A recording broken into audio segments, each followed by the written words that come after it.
బాబూజీ అంటూ బడుగు బలహీన వర్గాల వారు ప్రేమగా పిలుచుకునే బాబు జగ్జీవన్ రామ్ ఏప్రిల్ 5, 1908న బీహార్లోని అర్రా పట్టణానికి దగ్గరలో ఉన్న చంద్వాలో జన్మించారు.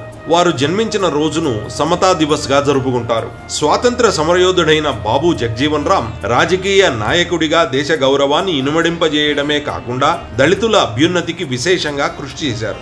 దేశం స్వాతంత్ర్యాన్ని చేరువైనప్పుడు 1946లో జవహర్లాల్ నెహ్రూ నేతృత్వంలో ఏర్పాటైన తాత్కాలిక ప్రభుత్వంలో అతి పిన్న వయస్కుడైన మంత్రిగా జగ్జీవన్ రామ్ గుర్తింపు పొందారు. తన రాజకీయ జీవితంలో సుమారు 50 ఏళ్ల పాటు పార్లమెంట్ సభ్యునిగా పనిచేసి అత్యధిక కాలం ఎంపీగా ఉన్న రికార్డును సొంతం చేసుకున్నారు. వీరు నెహ్రూ, లాల్ బహదూర్ శాస్త్రి, ఇందిరాగాంధీ, మొరార్జీ దేశాయ్ ప్రభుత్వాలలో మంత్రిగా సేవలందించారు. ఆయన వ్యవసాయ శాఖ మంత్రిగా ఉన్న సమయంలోనే మొదటి హరిత విప్లవం వచ్చింది. ఆ సమయంలో విప్లవానికి వారు అందించిన సహాయ సహకారాలు ఎనలేనివి. 1971లో పాకిస్తాన్తో జరిగిన యుద్ధంలో ఆయన రక్షణ మంత్రిగా పనిచేశారు. ఆ సమయంలో ఆయన వ్యూహాత్మక చతురత ప్రశంసనీయం కాగా బంగ్లాదేశ్ ఏర్పాటులో ఆయన పాత్రను ఎవ్వరూ మరువలేరు.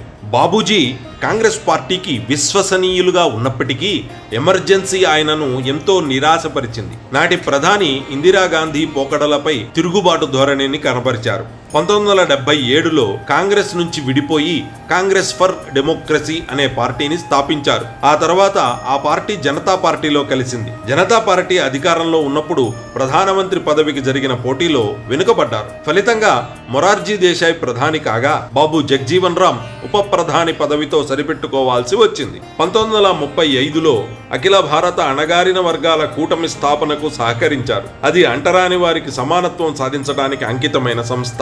అదే సంవత్సరంలో హిందూ మహాసభ సెషన్లో దళితులకు దేవాలయాల్లోకి, తాగునీటి బావుల వద్దకు ప్రవేశం కల్పించాలని తీర్మానం ప్రతిపాదించారు. అదే సమయంలో రాజకీయాలలోకి వెళ్లడానికి నిర్ణయించుకున్న జగ్జీవన్ రామ్ కాంగ్రెస్లో చేరి బీహార్ కౌన్సిల్కు నామినేట్ అయ్యారు. 1937లో బీహార్ శాసనసభకు ఎన్నికయ్యారు. అయితే నీటిపారుదల సుంకం సమస్యపై తన సభ్యత్వానికి రాజీనామా చేశారు. 1940వ దశకం ప్రారంభంలో సత్యాగ్రహం, క్విట్ ఇండియా ఉద్యమాలలో చురుకుగా పాల్గొన్నందుకు 2 సార్లు జైలు శిక్ష అనుభవించారు.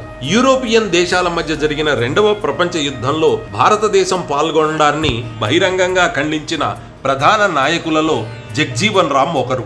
భారత రాజ్యాంగ పరిషత్లో దళితుల హక్కుల కోసం వాదించిన సంస్కరణవాది ఈయన. 18 ఫిబ్రవరి 1936న ఆల్ ఇండియా రవిదాస్ సమ్మేళన్, ఇంకా 24న జరిగిన దళిత వర్గ సమ్మేళనంలో మత మార్పిడులపై జగ్జీవన్ రామ్ విరుచుకుపడ్డారు. హిందూ సమాజానికి ఐక్యత, సమీకరణ పోరాటం అని పిలుపునిచ్చారు. ఫిబ్రవరి చివరన అఖిల భారత చమార్ల సమ్మేళనంలో మతం మారడం తెలివి తక్కువ పని అని, అది హరిజనుల సమస్యల పరిష్కారానికి ఏమాత్రం తోడ్పడదని, కాబట్టి హిందూ మతం నుంచి హరిజనులు విడిపోకూడదనే తీర్మానం చేసుకున్నారు. ఈ సందేశాన్ని ప్రతి గడప గడపకు తిరిగి ప్రచారం చేశారు జగ్జీవన్ రామ్. ఇలా తన జీవితం మొత్తం హరిజనుల కోసం పోరాడిన వీరు జూలై 6, 1986లో పరమపదించారు.